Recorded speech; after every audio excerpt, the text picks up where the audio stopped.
ये तस्वीर है यूएस आर्मी की, जिसमें अमेरिकन सोल्जर को भारत की जमीन पर प्रमोशन मिल रहा है।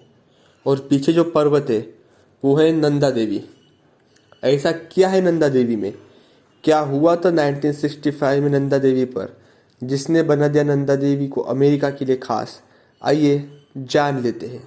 16 अक्टूबर 1964 को चाइना ने शिनजान प्रांत में अपना पहला न्यूक्लियर टेस्ट किया, जिसने भारत और अमेरिका में सैन्य और राजनीतिक भूकंप ला दिया। ये वक्त था कोल्ड वॉर का, जिसमें अमेरिका कम्युनिस्ट को रोकने के लिए कुछ भी करने को तैयार था।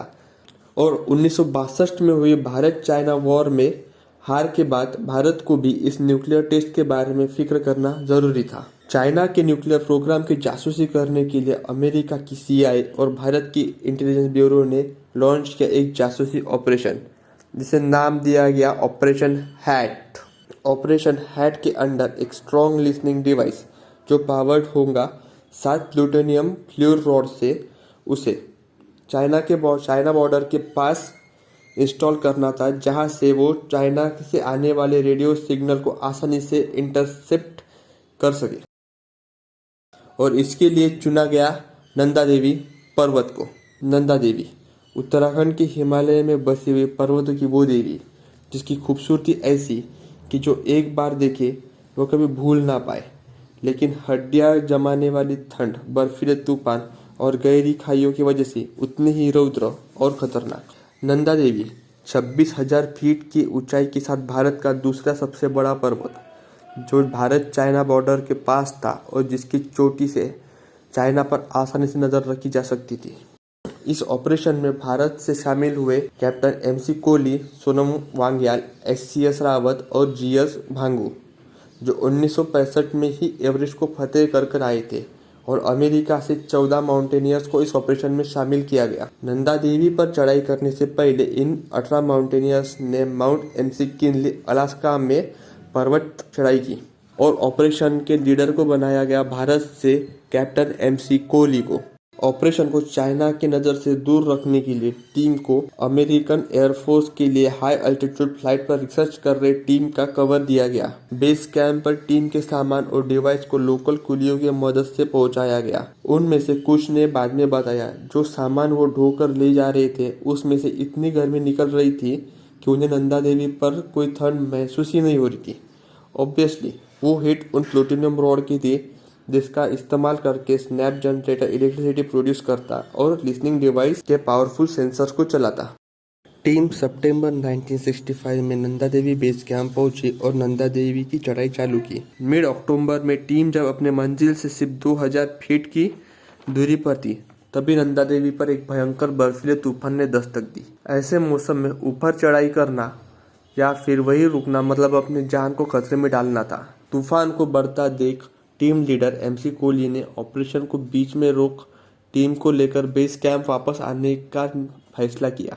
लेकिन 55 किलो के डिवाइस को तूफान में से नंदा देवी के नीचे लाना कोई आसान काम नहीं था। इसीलिए कैप्टन कोहली ने डिसाइड किया कि लिसनिंग डिवाइस को प्लूटोनियम रॉड के साथ वही नंदा देवी पर छोड़कर वापस आया जाए और अगले साल वापस जाकर डिवाइस को 24,000 फीट पर इंस्टॉल किया जाए। अगले साल 1966 में टीम जब उस जगह पहुंची जहां पर उन्होंने उस डिवाइस को छोड़ा था, तब वहां का नज़ारा देख हर किसी के पैरों के नीचे से ज़मीन खिसक गई कि उस जगह पर अब बर्फ और पत्थरों के अलावा कुछ नहीं था। इसका मतलब लिसनिंग डिवाइस जो न्यूक्लियर फ्यूल से पावर्ड था, वो नंदा देवी में कहीं खो गया। इस बात से दोनों देशों में हड़कंप मच गया।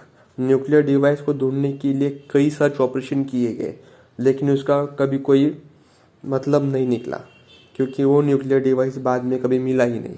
1967 में अपनी गलतियों से सीखते हुए सीआईए और आईबी ने फिर से ऑपरेशन हैट को एक्टिवेट किया और इस बार नंदा देवी की जगह नंदा कोट पर्वत को चुना गया। नंदा कोट जो नंदा देवी की बगल में ही था, लेकिन नंदा देवी से कम ऊंचा और चढ़ाई के लिए आसान। 1967 में नंदा कोट पर डिवाइस को इंस्टॉल करने के बाद डिवाइस ने 1 साल तक चाइना के रेडियो सिग्नल को इंटरसेप्ट किया, जिससे चाइना के न्यूक्लियर प्रोग्राम के बारे में बहुत सी जानकारियां मिली। लेकिन 1 साल बाद डिवाइस ने अचानक सिग्नल देना बंद कर दिया। जब डिवाइस चेक करने टीम को नंदा कोट भेजा गया तो उन्होंने देखा कि डिवाइस प्लूटोनियम की गर्मी की वजह से 8 फीट अंदर तक धंस चुका था। नंदा देवी की तरह नंदा कोट पर भी न्यूक्लियर डिवाइस खो जाने के डर से लिसनिंग डिवाइस को न्यूक्लियर फ्यूल के साथ हेलीकॉप्टर से लिफ्ट कर लिया गया और सीआईए और आईबी ने इस ऑपरेशन को बंद कर दिया। लेकिन 1977 में अमेरिकन मैगजीन आउटसाइड ने इस स्टोरी को ब्रेक किया, जिससे ऑपरेशन हैट दुनिया के सामने आया। तब उस वक्त के पंतप्रधान मोरारजी देसाई को पूरी जनता के सामने आकर इस ऑपरेशन को कबूलना पड़ा था। नंदा देवी पर डिवाइस गुम होने के बाद बहुत सारी थियरीज सामने आई, जैसे पाकिस्तान ने छुपके से नंदा देवी पर चढ़ाई करके डिवाइस को चुरा लिया। कुछ सीआईए के लोगों का यह मानना था कि भारत ने ही अपने न्यूक्लियर प्रोग्राम के लिए चुपके से डिवाइस को चुराया।